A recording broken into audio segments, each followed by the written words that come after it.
2 दिनों से मैं था नहीं, बहुत सारे लोगों के मेल आए। इत्तेफाक से हुआ ये कि लास्ट मंडे को मेरी वाइफ की एक सर्जरी थी, तो सर गंगाराम अस्पताल में था और सब कुछ ठीक ठाक हो गया। मंडे की रात को मैं गया था और ट्यूसडे को पहलगाम में यह हादसा हुआ।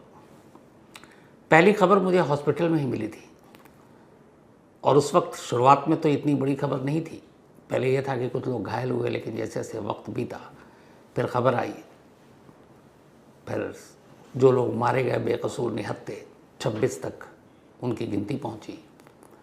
तो धीरे धीरे जब ये खबर मिल रही थी और मैं देख रहा था, और जिस तरीके से ये हुआ कि पहली बार 30 साल के बाद कश्मीर में टूरिस्ट जो घूमने गए, कुछ हनीमून पर गए, कुछ छुट्टियां मनाने गए, कुछ का सपना था कश्मीर देखना, और उन बेकसूर निहत्थे लोगों को जिस तरीके से मारा गया। और ये खबर मैं लगातार हॉस्पिटल में बैठकर देख रहा हूँ और पता कर रहा हूँ। एक तरफ ये पहलगाम से खबर आ रही है और दूसरी तरफ मैं इत्तेफाक से उसी दिन सर्जरी थी 22 अप्रैल को वाइफ की। तो मैं एक ओटी यानी ऑपरेशन थिएटर से दूसरे, कभी वार्ड कभी इधर, doctor, nursing staff, ward boy, तमाम लोग थे।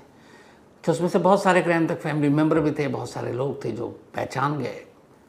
तो एक ही सवाल था कि ये क्या हुआ, कैसे हुआ। उनको ये उम्मीद थी कि शायद मैं सारी डिटेल उन्हें बताऊं। और फिर उन लोगों ने कुछ बातें की और ये पूरी जो 22 अप्रैल की तारीख थी कुछ यूँ गुजरी कि मैं हॉस्पिटल में हूँ, ओटी के बाद बहुत सारे रिलेटिव खड़े हैं, अलग अलग, जिनकी ऑपरेशन की बारी आनी है, परेशान, कुछ डरे सहमे से लोग, पता नहीं क्या होगा। उधर नर्स, नर्सिंग स्टाफ, डॉक्टर, वो सब कोशिश में है कि जितने भी लोग आए उनको मायूस ना करूं, मरीज़ को अच्छा करूं। तो सभी मिलजुल कर एक आदमी को बचाने के लिए, एक जान बचाने के लिए एक पूरा अमला, एक पूरे टीम लगी हुई है। डॉक्टरों की हो, अलग अलग डिपार्टमेंट की हो, नर्सिंग स्टाफ की हो, रूम साफ करने वाले की हो, ताकि कोई इन्फेक्शन ना हो, हर एक की। मतलब ये सब क्या कर रहे हैं, एक आदमी की जान बचाने के लिए पूरी मेहनत ईमानदारी से लगे हुए हैं, जिसको वो जानते भी नहीं है, जिसकी ज़िंदगी मौत से शायद कुछ फ़र्क भी नहीं पड़ेगा क्योंकि वो प्रोफेशनल लोग हैं। लेकिन फिर भी उनकी जिम्मेदारी ये है कि जो भी उनके पास है उनकी ज़िंदगी बचाओ। तो एक तरफ मैं उस माहौल में 2 दिन और देख रहा हूँ कि कैसे लोग परेशान हाल, रोते हुए भी, कुछ सीरियस वाले भी आ रहे हैं, दुआएं कर रहे हैं, प्रार्थनाएं कर रहे हैं, और पूरे हॉस्पिटल की टीम सर गंगाराम की वो लगी भी उन्हें बचाने के लिए। और दूसरी तरफ उसी हॉस्पिटल में बैठकर मैं ये टीवी पर और मोबाइल पर ये खबर देख रहे हैं कि नौजवान, नए नए शादीशुदा जोड़े, बच्चे, बुजुर्ग, बूढ़े, औरतें, वो सब घूमने के लिए गई हैं। कोई बीमार नहीं है, सब तंदुरुस्त हैं, और उन्हें कुछ हैवान लगातार उन पर गोलियां बरसा रहे हैं, उनकी जान ले रहे हैं। ये 2 चीज़ें एक साथ मुझे उस दिन, चूँकि काम था नहीं तो ये और गहराई से सोचने का मौका मिला। फिर लगा कि ये है क्या। ये बहुत सारे, मुझसे एक नर्सिंग स्टाफ ने पूछा भी कि सर आपने आतंकवादी तो देखा होगा, आपके 1-2 इंटरव्यू भी देखे मैंने, वो कैसे होते हैं। मेरे पास जवाब ही नहीं था कि कैसे होते हैं। जिनसे कोई मतलब नहीं, जिनसे आपकी कोई दुश्मनी नहीं, जिसको आप जानते तक नहीं हो, आप कैसे उनके साथ इस तरीके के सलूक कर सकते हो। मतलब इसके लिए शब्द ही नहीं है कि इंसान क्या और कैसे हो सकता है। जिन लोगों पे बीती, जो 26 जाने गई, आप उनके परिवार की सिर्फ हालत देखें, पूरी ज़िंदगी उजड़ गई उनकी, और शायद जब तक वो लोग जिएंगे जो परिवार में बचे हैं, इस 22 अप्रैल की तारीख को नहीं भूलेंगे। उनका गुस्सा, उनकी सारी चीज़ें बिल्कुल अपनी जगह जायज़, लेकिन ऐसे हैवानों का क्या कीजिएगा। सभ्य समाज की एक यही मजबूरी होती है कि इनको आप सभ्यता के साथ ही, गाइडलाइंस के हिसाब से, कानून के हिसाब से ही सज़ा दे सकते हैं, लेकिन वो लोग इन चीज़ों को कहाँ मानते हैं। जो पहलगाम में हुआ और कैसे हुआ, ये पूरी डिटेल के साथ, चूँकि ये मुझे लगा हॉस्पिटल की ये चीज़ें आपके साथ शेयर करनी चाहिए। 30 साल पहले पहली बार या शायद आखिरी बार कश्मीर में टूरिस्ट पर हमला हुआ था। बल्कि हमला क्या, एक साथ 6 टूरिस्ट और उनके साथ 2 गाइड थे। तारीख थी 4 जुलाई 1995, 4 जुलाई 1995। 6 टूरिस्ट कश्मीर घूमने गए थे। उनमें से 2 अमेरिकन थे, 2 ब्रिटिश थे, एक जर्मन स्टूडेंट था और एक नॉर्वे के एक्टर थे। ये 6 लोग थे। 6 के 6 लोगों का एक ग्रुप था, 2 गाइड थे और उनको इसी पहलगाम में घुमाने ले गए थे। 4 जुलाई 1995 को ये भी लोग पहलगाम की उसी घाटी में थे। तभी करीब 40 टेररिस्ट आए और उन 40 के 40 टेररिस्ट ने गन पॉइंट पे इन सभी को किडनैप कर लिया। किडनैप करने के बाद ये उन्हें अपने साथ ले गए।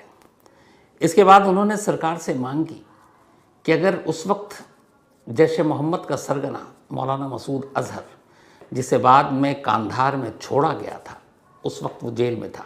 कांधार हाईजैकिंग से पहले एक कोशिश मौलाना मसूद अजहर को छुड़वाने की इसी इंसिडेंट से हुई थी, 1995 4 जुलाई।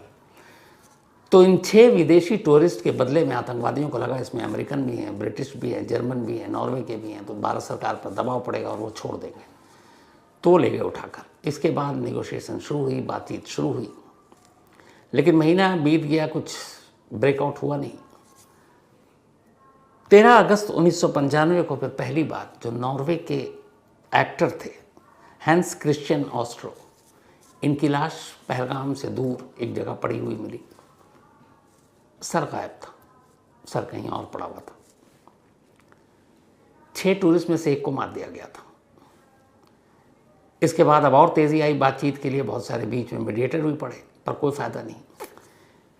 नॉर्वे की इस टूरिस्ट की मौत के 4 दिन के बाद 17 अगस्त 1995 को इनमें से एक जो अमेरिकन सिटीज़न था, जॉन चिल्ड्स, ये किसी तरह से आतंकवादियों को चकमा देकर उनके चंगुल से निकल भागने में कामयाब रहे। 17 अगस्त को 4 जुलाई 1995 को इनका किडनैप हुआ था। 13 अगस्त को नॉर्वे के सिटीज़न को मार दिया गया। उसके 4 दिन बाद 17 अगस्त को ये अमेरिकन किसी तरह से निकल भागे। अब बचे 4 बंधक जो चारों विदेशी थे। इसके बाद कोशिश शुरू हुई। बाद में एक बयान आता है आतंकवादियों का कि अब हम, सरकार इंटरेस्टेड नहीं है, इसलिए हम कोई बातचीत नहीं करेंगे।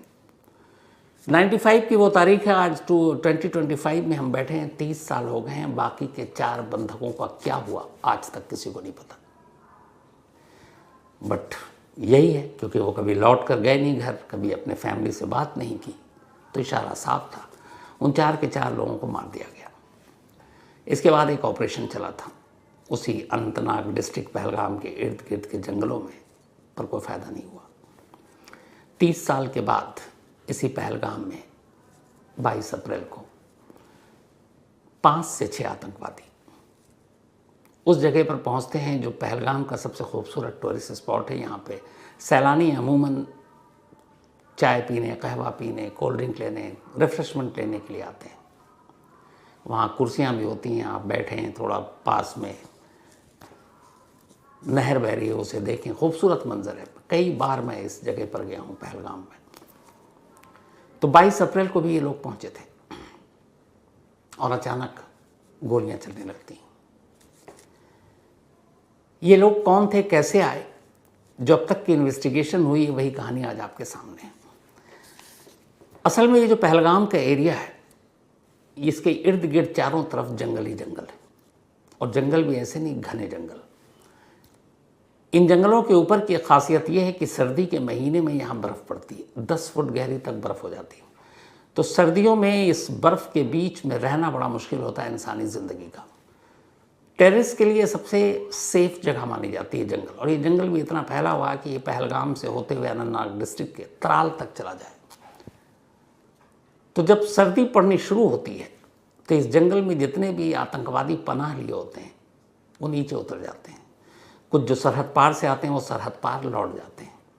जो लोकल हैं वो लोकल अपने अपने घरों को लौट जाते हैं। जैसे ही सर्दी ख़त्म है और अब गर्मी की आमद, अब गर्मी शुरू होने वाली होती है, सरहद पार से घुसपैठ शुरू होती है और ये आतंकवादी जंगल में पहुंच जाते हैं।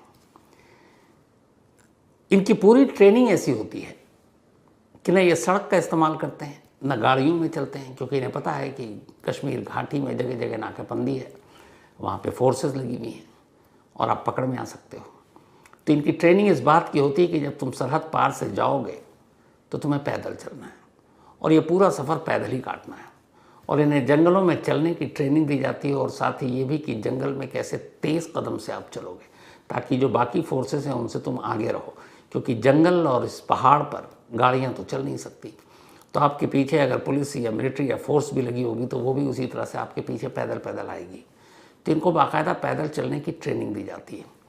एवरेज 10 मिनट में बहुत आराम से बिना तेज़ भागे हुए ये 1 किलोमीटर का सफ़र तय कर लेते हैं। घने जंगल की बात कर रहा हूँ मैं, सीधी सीधी सड़क वाली नहीं, टेढ़ी मेढ़ी जो रास्ते होते हैं उसमें 10 मिनट में 1 किलोमीटर इनकी ट्रेनिंग का हिस्सा होता है। पाकिस्तान से 3 आतंकवादी लास्ट ईयर के एंड में पहुंचे यहाँ पर, जो स्केच बने। इन 3 आतंकवादियों, इन्हीं तीनों का अभी तक चेहरा हमारे पास है, यानी हमारी एजेंसियों के पास है। इनमें से एक का नाम है अबू तलहा, दूसरे का नाम है आसिफ फौजी और तीसरे का नाम है सुलेमान शाह। शायद अक्टूबर एंड में ये लोग सरहद पार से पहुंचे, क्योंकि उसके बाद ज़्यादा बर्फबारी और ये हो जाती। अब ये नीचे आते हैं। नीचे आने के बाद ये जंगल होते हुए जो कुछ बस्तियां होती हैं जहाँ इनके लोकल हैंडलर्स होते हैं, ये उन तक पहुँचते हैं। तो ये लोग पहले नीचे ही रहे। इसके बाद जैसे ही ठंड ख़त्म हुई, अब फरवरी के बाद गर्मी शुरू हुई, तो ये अब तक इनके छुपे होने का जो ठिकाना था वो त्राल की तरफ था। फिर ये वहाँ से निकलते हैं। एक लास्ट ईयर अंडर टनल में एक आतंकवादी हमला हुआ था, शायद अक्टूबर में ही 7 लोगों की मौत हुई थी। ये जो आतंकवादी का ग्रुप था पाकिस्तान से आया था, शक यही है कि ये इन्हीं का काम था। उस हमले के बाद ये तराल से होते हुए इधर पहुंचते हैं पहलगाम की तरफ। पहलगाम की तरफ आते हैं और छुपे रहते हैं। जंगलों में ढूंढना इन्हें बेहद मुश्किल काम है। ये अपने पास कोई गैजेट भी नहीं रखते सिवाय हथियार के। गैजेट न रखने से किसी भी तरह का, जैसे फ़ोन या कोई और ऐसी चीज़, ये पता ही नहीं चलता कि इनकी लोकेशन क्या है, ये कहाँ है। इनको जब जब किसी से कांटेक्ट करना होता है, इनकी पहले से ही फिक्स होता है कि ये कहाँ पे होगा, कहाँ मैसेज देंगे, किस पॉइंट पे मिलेंगे, क्या ज़रूरत की चीज़ें हैं। यहाँ तक कि इनकी ट्रेनिंग का पार्ट इनका खाना पीना भी होता है कि अगर जंगल में है तो जंगली चीज़ ही खाओगे। इनको ट्रेनिंग जो दी जाती है ख़ास तौर पर, ये जो जिस ग्रुप ने क्लेम किया है the resistance force TRF, Pakistani army ने ट्रेनिंग देती है। ये लश्कर तैयबा का ही एक विंग है TRF, जिसने क्लेम किया है इस हमले की जिम्मेदारी ली है। और ये बहुत पुराना संगठन नहीं है, 2019 में इसका गठन हुआ। जब कश्मीर को स्टेट से हटाकर और वहाँ 370 वाली बात आई, उसी के बाद 2019 में ख़ास तौर पर इसी 370 के ख़िलाफ़ इस ऑर्गेनाइजेशन को खड़ा किया गया। सोशल मीडिया का सहारा लेकर कश्मीर के नौजवानों को ये गुमराह करते हैं और अपने ऑर्गेनाइजेशन में शामिल करने की कोशिश करते हैं। शेख सज्जाद इस TRF का हेड है, जो इस वक्त पाकिस्तान में और वहीं से इसको ऑपरेट करता है। तो उसने इस TRF के 3 लोगों को भेजा इंडिया। अब ये जंगल में भटक रहे हैं, सड़क के रास्ते चल नहीं रहे, गाड़ियाँ ये इस्तेमाल करते नहीं हैं, और चलते चलते आखिरकार ये त्राल से पहलगाम तक पहुँचते हैं। अब ये पहलगाम के जंगलों में है। यहाँ पे 2 रिपोर्ट हैं। पहली रिपोर्ट ये है कि जो इनको इस बार भेजा गया इन 3 लोगों को, इनका टारगेट ये था कि जो जुलाई में अमरनाथ यात्रा शुरू होती है, पहलगाम उसका मेन बेस कैंप है। पहलगाम से ही अमरनाथ की यात्रा की शुरुआत होती है। चूँकि मेन बेस कैंप है तो वहाँ पहुँचना होता है। तो इनका ये था कि तुमको मेन बेस कैंप के पर जाकर कुछ आतंकवादी घटना को अंजाम देना है। लेकिन जुलाई में अभी वक्त है, क्योंकि अभी अप्रैल का महीना चल रहा है, अभी मई जून जुलाई लगभग 3 महीने, 2 महीने से ज़्यादा। अब ये उसी पहलगाम के जंगल के ऊपर है। टूरिस्ट पर चूँकि 30 साल के बाद कभी हमला हुआ नहीं, तो जितनी भी हमारी सुरक्षा एजेंसियां थी वो इसको लेकर अलर्ट नहीं थी। उसकी वजह ये है कि टूरिस्ट स्पॉट जितने भी कश्मीर के हैं, चाहे वो गुलमर्ग हो, सोनमर्ग हो, पहलगाम हो, श्रीनगर हो, श्रीनगर में तो खैर फोर्स वैसे रहती है, तो कभी निशाना नहीं बनाया गया। तो एक तो वो इस बात को लेकर बेफिक्र है। दूसरी बात ये कि पिछले कुछ वक्त से करीब साल 1.5 साल के अंदर जितने भी टेररिस्ट आउटफिट या ग्रुप थे, ख़ासतौर पर अनंतनाग डिस्ट्रिक्ट में, इसी अनंतनाग डिस्ट्रिक्ट में ये पहलगाम पड़ता है, तो वहाँ ज़ीरो एक्टिविटी की रिपोर्ट थी कि अब कोई टेररिस्ट ऑर्गेनाइजेशन या कोई आतंकवादी इस पूरे अनंतनाग डिस्ट्रिक्ट में अब एक्टिव है ही नहीं। रिपोर्ट थी कि कुछ दूसरे डिस्ट्रिक्ट में, कश्मीर के पार्ट में कुछ ऑर्गेनाइजेशन या टेररिस्ट हैं जो एक्टिव हैं, लेकिन उनकी भी रिपोर्ट ये थी कि उनकी प्लानिंग जो है वो अब कश्मीर में, जैसे रेलवे का आपने देखा होगा कि एक जाल बिछ रही है कि रेलवे को निशाना बनाना या गैर कश्मीरी कर्मचारी जो एम्प्लॉई वहाँ काम कर रहे हैं, चाहे वो मजदूर हो या अलग अलग फील्ड में, तो गैर कश्मीरियों कर्मचारियों को निशाना बनाना या वहाँ के रेलवे पर अटैक करना, ये उनके टारगेट की रिपोर्ट थी हमारी खुफिया एजेंसियों को।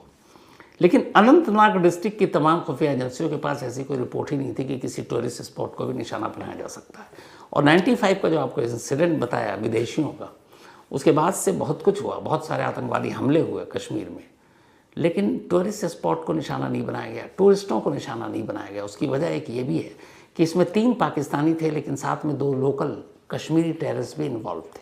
और ये 2 वो थे जो 2017 में पाकिस्तान गए, उन्होंने बाकायदा TRF के मेंबर के साथ ट्रेनिंग ली और लास्ट ईयर यानी 2024 में ये वापस लौटे। और वापस जो लौटे तो अंदेशा यही है कि इन 3 पाकिस्तानी टेररिस्ट के साथ ही ये लौटे, इनके लोकल गाइड बनकर, क्योंकि इन्हें पता था जंगल का रास्ता, कहाँ से निकलना, कहाँ उतरना, कहाँ छुपना है, कहाँ गुम होना है। तो लास्ट ईयर ये लौटे थे। तो इसके बाद अब ये पहलगाम के पास थे। सुरक्षा एजेंसियों के पास कोई इनपुट नहीं थी, क्योंकि टूरिस्ट के साथ कभी ऐसा हुआ नहीं, और पहलगाम जैसा ख़ासतौर पर जहाँ हमेशा भीड़ होती है। अब ये जो इलाका था जहाँ पर ये सारे टूरिस्ट जमा हुए थे, ये घाटी का एक हिस्सा है उसी पहलगाम का। यहाँ जाने के लिए सिर्फ आप या तो पैदल जा सकते हैं या आप घोड़े पे जा सकते हैं, जो वहाँ खच्चर चलते हैं कश्मीर में, श्रीनगर में। तो वो सारे जो उन्हीं 2 ज़रिए से, गाड़ियाँ चल नहीं सकती क्योंकि आपको जंगल है, पहाड़ी है, पत्थर है, तो पैदल चलने का रास्ता नहीं। इसका मतलब ये है कि अगर इस इलाके में कुछ होता है तो वहाँ पे फोर्सेस, पुलिस, आर्मी को भी पहुँचने में वक्त लगेगा, क्योंकि वहाँ उस तरीके से आप गाड़ियाँ लेकर जा ही नहीं सकते, दौड़ा ही नहीं सकते। तो पहलगाम एक काफ़ी बड़ा इलाका है, बहुत सारे लोग किसी नदी के किनारे होते हैं, कहीं किसी और स्पॉट पर होते हैं। ये जिस स्पॉट को इन्होंने चुना वो स्पॉट ऐसा था कि वहाँ पे लोग जब घूमने आते, थक जाते, तो वहाँ स्नैक्स के लिए, रिफ्रेशमेंट के लिए चाय, कॉफ़ी, कहवा, कोल्ड ड्रिंक या फिर बाकी कुछ खाने पीने के लिए, इसीलिए वहाँ पे बहुत सारे रेस्टोरेंट थे, बाकायदा वहाँ कुर्सियाँ लगी थी, लोग वहाँ पे फोटोग्राफी करते, सीनरी अच्छी थी। तो वहाँ पे एक साथ जमा होते, वरना टूरिस्ट ये होता है कि एक का ग्रुप उधर, एक उधर, सब बिखरे होते थे। ये वो जगह थी जहाँ पर एक साथ इकट्ठा होते थे, ये उन्हें पता था। और इत्तेफाक से इसी स्पॉट से थोड़ा ऊपर ये पहाड़ी के जंगलों में छुपे हुए थे। इन्होंने उतरने के बाद शायद जो लोकल थे, रेकी भी की, रेकी करने के बाद इन्होंने ये तय किया अब ये नीचे उतरे तो उस वक्त बहुत सारे सैलानी थे, टूरिस्ट थे। अब इन्होंने अंधाधुंध गोलियां चलाई।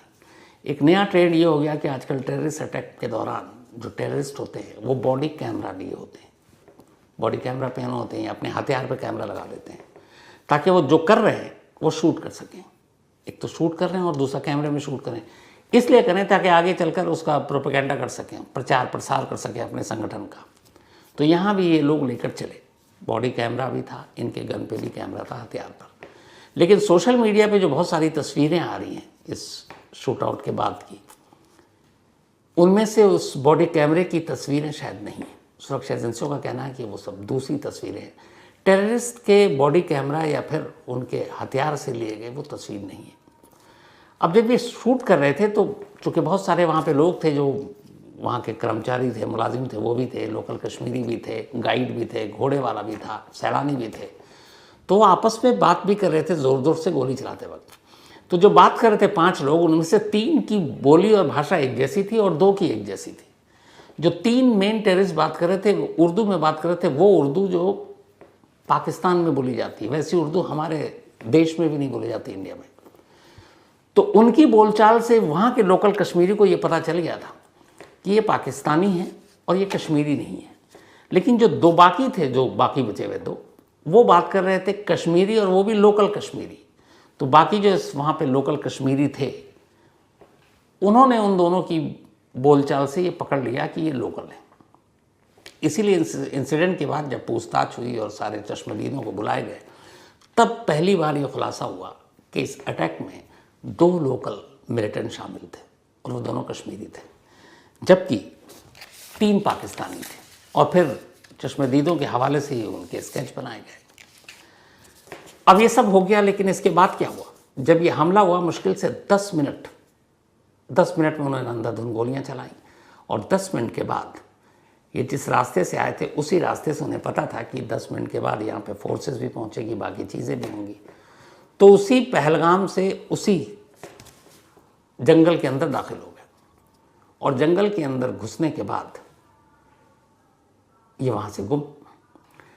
अब हमारी फोर्सेस और बाकी लोगों के सामने दिक्कत ये होती है कि चूंकि जंगल में ये लोगों को चलने की पूरी ट्रेनिंग है, आदि हैं, और कई बार मुखबिर ने खबर दी कई टेररिस्ट ऑर्गेनाइजेशन या टेररिस्ट के होने की कि ये इस वक्त अनंतनाग डिस्ट्रिक्ट के किसी जंगल में, वो तराल में है, वो सोनमर्ग की तरफ उधर से आगे हैं, कहीं और है। लेकिन जब तक ये खबर मिलती है और हमारी टीम वहाँ पहुँचती है, तब तक ये अपनी जगह बदल चुके होते हैं, और जगह बहुत तेज़ी से बदलते हैं, क्योंकि अगर 10 मिनट के अंदर 1 किलोमीटर का सफ़र तय कर रहे हैं तो आप समझिए। और जब ऐसे सिचुएशन में खुद टेररिस्ट को पता चलता है कि फोर्सेस को भनक लग गई, वो आ रहे हैं, तो यार ऊंचाई की तरफ जाते हैं, और ऊंचाई की तरफ जाना और मुश्किल होता है। नहीं, ये भी ट्रेनिंग होती कि -10 डिग्री टेम्परेचर में भी उस जगह को छोड़ते नहीं और वहाँ सर्वाइव करते हैं। तो इस वक्त भी यही है रिपोर्ट आखिरी कि ये लोग जंगल में हैं, लेकिन ये जंगल इतना विशाल है, इतना बड़ा है कि जंगल को खंगालने में ही काफ़ी वक्त लग जाता है। अब कई बार ऐसा होता है कि खाने पीने या बाकी की चीज़ें लेने के लिए लोग नीचे आएंगे, लेकिन इनकी ट्रेनिंग का पार्ट ये भी है कि खाना पीना भी ये सब जंगल के हिसाब से कर लेंगे। तो हमारी जो मिलिट्री की टीम है, हमारी जो बाकी टीमें हैं, इस वक्त जंगल में भी सर्च ऑपरेशन चला रही हैं। 22 को ही ये हुआ था, आज 24 है, काफ़ी घंटे बीत चुके हैं। तो ये किस किस रूट से कहाँ या कितने ऊंचाई पर या कितने नीचे जा सकते हैं, इन सारी चीज़ों का एक आकलन किया जा रहा है बाकायदा मैप के ज़रिए, और ये कोशिश की जा रही है कि इससे पहले कि ये गुम हो जाए, इन्हें दबोच लिया जाए। तो टीम लगी हुई है और उम्मीद यही है इन्हें पकड़ा जाना चाहिए, इन्हें इनके किए की सज़ा जल्द से जल्द मिलनी चाहिए, क्योंकि इन्होंने जो कुछ किया है, कम से कम इंसानियत के डिक्शनरी में माफ़ी के लायक तो कुछ है ही नहीं। तो इस वक्त एनआईए को इस मामले की जांच सौंपी गई है। एनआईए की एक भारी भरकम टीम घाटी पहुंच चुकी है, जिसमें बड़े बड़े इस टीम में इंस्पेक्टर जनरल हैं, डिप्टी इंस्पेक्टर जनरल हैं, सीनियर सुपरिटेंडेंट हैं और बाकी तमाम लोग हैं। इस टीम के अलावा वहाँ की जो मिलिट्री इंटेलिजेंस है वो अपना काम कर रही है, जो जम्मू कश्मीर की लोकल पुलिस है वो एनआईए की हेल्प कर रही है, जो इंटेलिजेंस ब्यूरो यानी आईबी वो अपनी तरफ से इनपुट इकट्ठा करने की कोशिश कर रही है, और हर एक का इस वक्त बस एक ही लक्ष्य, एक ही टारगेट है, पहलगाम के इन गुनहगारों को जल्द से जल्द पकड़ कर उन्हें उनके किए की सज़ा देना। बेशक देर हो रही है, लेकिन ये पकड़े ज़रूर जाएंगे। और इस बीच भारत सरकार ने भी बहुत सारे कदम उठाए हैं, क्योंकि इसका सीधा सीधा रिश्ता पाकिस्तान से जुड़ रहा है। जो 3 पाकिस्तानी टेररिस्ट हैं, उनका संबंध सीधे सीधे द रेजिस्टेंस फोर्स यानी TRF से है, जो लश्कर तैयबा की ही एक शाखा है, और उसी लश्कर का चीफ हाफिज़ सईद है, वो भी वहीं छुपा हुआ है। मुंबई अटैक के सिलसिले में हमें उसकी तलाश है। तो इन सारी चीज़ों का पनाहगार पाकिस्तान है, और इसीलिए भारत सरकार ने पाकिस्तान से बहुत सारी चीज़ें, जैसे एम्बेसी में अपने स्टाफ कम कर दिए, चौकियाँ बंद कर दी, ट्रेड तो अब वैसे भी नाम कर रहा है। इसके अलावा जो सिंधु नदी का वो पानी है उसको रोकने का फैसला किया गया है। जो पाकिस्तानी इंडिया में हैं, जब वीज़ा से हैं वैलिड, उनको वापस भेजने के लिए 48 घंटे का टाइम दिया गया है। ये सारे कदम उठाए जा रहे हैं, बातचीत हो रही है, लेकिन सवाल यही है कि ये हर बार हमेशा इस हमले के बाद होता है। फिर क्या होता है, थोड़े दिन बाद हम लोग भूल जाते हैं। सिर्फ वही परिवार याद रखता है जिस परिवार के ऊपर ये बीती है। कई सारे लोगों का ये भी कहना था कि ऐसा क्यों, हम क्यों ना सीधे पाकिस्तान के साथ अपने रिश्ते को ही ख़त्म कर लें, किश्तों में ये बंद करना, वो करना, एम्बेसी से स्टाफ कम कर देना, क्या यही हल है? तो उस पर असल में एक दिक्कत है। भारत पाकिस्तान के साथ या पाकिस्तान भारत के साथ पूरी तरीके से रिश्ते ख़त्म नहीं कर सकता। इसकी कई वजह हैं, लेकिन 2 से 3 सबसे अहम वजह है। पहली वजह यह है कि हमारी भारत की सबसे लंबी जो सीमा है, बॉर्डर है, सरहद है, वो पाकिस्तान से लगती है। अब पाकिस्तान के साथ हमारी सरहद है बहुत लंबी, कई 100 किलोमीटर की। तो जिस पड़ोसी के साथ आपकी सरहद लगी है, ऐसा नहीं हो सकता कि आप उससे बातचीत बंद कर दें। बहुत सारी ऐसी चीज़ें डे टू डे बेसिस पे होती है कि आपको बात करनी पड़ेगी। तो बात करने के लिए तरीका क्या होता है? एक प्रॉपर चैनल, डिप्लोमेटिक चैनल, इसीलिए एम्बेसी होती है, इसीलिए एम्बेसडर होते हैं, इसीलिए दूतावास होता है। जैसे आज ही की खबर है कि एक बीएसएफ के हमारे जवान को पाकिस्तानी रेंजर ने पकड़ लिया क्योंकि वो गलती से पाकिस्तान की सरहद में चला गया। अब दोनों सरहद के अफसरों के बीच में बातचीत हो रही है। अब ऐसे सोचिएगा, अगर बातचीत नहीं है, हर तरफ से रिश्ता खत्म है, तो फिर बातचीत आप कैसे करेंगे? तो हर बात, हर चीज़ के लिए छोटी छोटी आप जंग नहीं कर सकते। तो पहला मसला यही है कि इतना लंबा बॉर्डर है हमारा कि हमें बातचीत कभी ना कभी करनी पड़ती है। नंबर 2, इंडिया और पाकिस्तान दोनों न्यूक्लियर वेपन कंट्री, परमाणु बम हैं दोनों के पास। तो ऐसे में बहुत सारे समझौते होते हैं, जिस समझौते के तहत ये भी है कि बातचीत का सिलसिला रहना चाहिए, वरना कुछ भी हो सकता है। तीसरा, यूनाइटेड नेशन के दोनों मेंबर हैं। यूनाइटेड नेशन के मेंबर होने के नाते भी बड़ी सारी मजबूरियां और बंदिशें और बेड़ियां होती हैं। वो बेड़ियां भी भारत के साथ हैं। तो यही वजह, आप ट्रेड ख़त्म कर सकते हैं, आप बाकी चीज़ें ख़त्म कर सकते हैं, आर्ट, कल्चर, ट्रेड, जो भी है, लेकिन कुछ मजबूरियां ऐसी होती हैं जिसकी वजह से आप पूरी तरह से रिश्ता नहीं तोड़ सकते, और वही दिक्कत आती है हर बार। लेकिन सवाल ये है कि पहलगाम के बाद कितने दिन हम इसे याद रखेंगे, फिर भूलेंगे, फिर कुछ होगा तब हम जागेंगे। फाइनल इलाज क्या है इसका? सबसे बड़ा सवाल यही है, क्योंकि लड़ाई, नफरत सब अपनी जगह, आम आदमी बेकसूरों का क्या मतलब होता है? जो हनीमून बनाने गए हैं उनका बेचारों का क्या आतंकवाद से लेना देना? जो हस्बैंड वाइफ न जाने कब से एक सपना देख रहे थे कश्मीर घूमना है, बड़ी मुश्किल से उन्होंने प्लान बनाया, बुक किया, गए घूमने, उनका क्या कसूर है? और सबसे बड़ी बात, जो कश्मीर पूरा टूरिज्म के ऊपर जिंदा है, वहाँ के चाहे घोड़े वाले हों, वहाँ के छोटे छोटे दुकान वाले हों, वहाँ के होटल वाले हों, इस एक इंसिडेंट से सारे करीब 90% टूरिस्ट या 80% टूरिस्ट की बुकिंग कैंसिल हो गई है। उनका रोज़गार का क्या होगा? अगर यही बात है, जिहाद की यही बात है, इस्लाम की यही बात है कि ये सब कुछ इसी के नाम पे हो रहा है, तो भाई तुम तो अपने ही लोगों के खिलाफ जुल्म कर रहे हो, फिर तो धोखा किसे दे रहे हो? जिनकी अब रोज़गार नहीं, क्योंकि टूरिस्ट से ही चलता है, अब वो टूरिस्ट तो सब लौट आए, तो उनका, वो कैसे जिंदा रहेंगे? उनका क्या कसूर है?